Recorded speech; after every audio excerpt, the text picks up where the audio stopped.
আজ থেকে কয়েক বছর আগেও অনেকেই বিশ্বাস করতেন বেশি কফি মানেই হার্টের জন্য বিপদ। কিন্তু নতুন গবেষণা বলছে পুরো গল্পটা আসলে উল্টোও হতে পারে। যে পানীয়কে এতদিন অনেকেই ভয় পেতেন, সেটিই হয়তো নির্দিষ্ট নিয়মে পান করলে হৃদযন্ত্রের জন্য উপকারী হতে পারে। সম্প্রতি আমেরিকান হার্ট অ্যাসোসিয়েশন কফি ও ক্যাফেইন নিয়ে একটি বড় বৈজ্ঞানিক পর্যালোচনা প্রকাশ করেছে। সেখানে আগের বহু গবেষণার ফল একসঙ্গে বিশ্লেষণ করে দেখা হয়েছে। সবচেয়ে আলোচিত বিষয় হলো পরিমিত কফি পান অধিকাংশ সুস্থ প্রাপ্তবয়স্ক মানুষের জন্য নিরাপদ, এমনকি এটি হৃদরোগের ঝুঁকিও কমাতে পারে। গবেষকদের মতে প্রতিদিন সর্বোচ্চ 400 মিলিগ্রাম ক্যাফেইন অর্থাৎ প্রায় 3 থেকে 5 কাপ সাধারণ ব্ল্যাক কফি বেশিরভাগ সুস্থ মানুষের জন্য গ্রহণযোগ্য।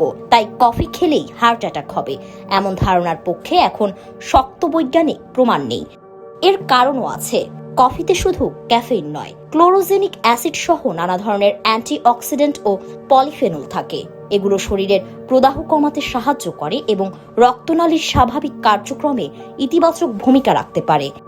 নিয়মিত পরিমিত কফি পানকারীদের মধ্যে করোনারি হার্ট ডিজিজ, স্ট্রোক এবং টাইপ 2 ডায়াবেটিসের ঝুঁকি তুলনামূলক কম দেখা গেছে। কিছু বিশ্লেষণে প্রতিদিন 3 থেকে 4 কাপ কফির সঙ্গে স্ট্রোকের ঝুঁকি প্রায় 21% কম থাকার সম্পর্ক পাওয়া গেছে।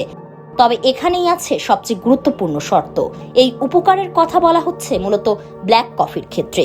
কফিতে যদি অতিরিক্ত চিনি, ফ্লেভার সিরাপ বা ভারী ক্রিম যোগ করা হয় তাহলে সেই স্বাস্থ্য উপকারিতা অনেকটাই কমে যেতে পারে। আরেকটি বিষয় অনেকেই জানেন না, সব ধরনের কফি একরকম নয়। ফিল্টার করা কফি সাধারণত বেশি উপকারী বলে ধরা হচ্ছে, কারণ এতে এমন কিছু তেল কম থাকে যা কোলেস্টেরল বাড়াতে পারে। অন্যদিকে ফ্রেঞ্চ প্রেস বা ফিল্টার ছাড়া তৈরি কফিতে ক্যাফেস্টল বা কাহওয়েলের মতো উপাদান বেশি থাকতে পারে। এগুলো দীর্ঘমেয়াদে এলডিএল বা খারাপ কোলেস্টেরল কিছুটা বাড়াতে পারে। আরেকটি ভুল ধারণা ভাঙা দরকার, কফি আর এনার্জি ড্রিঙ্কস এক জিনিস নয়। অনেক এনার্জি ড্রিঙ্কে অতিরিক্ত ঘন ক্যাফেইনের সঙ্গে টরিন সহ আরো বিভিন্ন উপাদান থাকে, যা উচ্চ রক্তচাপ ও অনিয়মিত হৃদস্পন্দনের ঝুঁকি বাড়াতে পারে। তবে সবাই যে একইভাবে কফি সহ্য করবেন এমন নয়। কারো জিনগত বৈশিষ্ট্য, বয়স, উচ্চ রক্তচাপ, উদ্বেগের প্রবণতা বা ঔষধ সেবনের কারণে ক্যাফেইনের প্রতিক্রিয়া ভিন্ন হতে পারে। তাই কারো বুক ধড়ফড় করলে বা ঘুমের সমস্যা হলে কফির পরিমাণ কমানোই ভালো। সাম্প্রতিক আরেকটি গবেষণায় দেখা গেছে ফিল্টার করা কফি পানকারীদের জৈবিক বয়স বৃদ্ধির গতি কিছুটা ধীর হতে পারে। যদিও এই বিষয়ে আরো গবেষণা প্রয়োজন, তবু ফলাফলটি বিজ্ঞানীদের আগ্রহ বাড়িয়েছে। তাহলে প্রশ্ন হলো, কফি কি ঔষধ? উত্তর হলো না।